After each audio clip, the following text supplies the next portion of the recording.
ba? Yan. Dami na nun, no? Yan, dami na.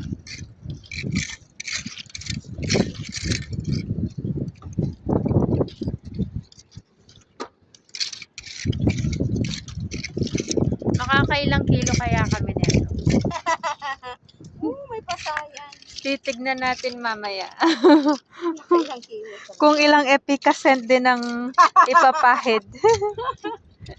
Yun lang. Nawala yung antok ng iba dyan. Oo. Mukhang masarap ang tulog mamaya.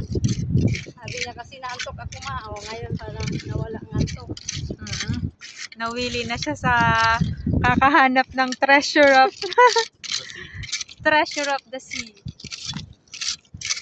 Vitamin alaan. Yan, nandito lang pala. Bungod lang, di ba? Hindi naman sila masyadong nakabaon. Nasa ano Diba, lang sila. libre lang bungad yan. Pag binili mo yan sa sa market, magkano ba? Sis? Ay. Ay, sige sis. Pupunta muna ako sa tent na maganda. Matutulog muna ako doon.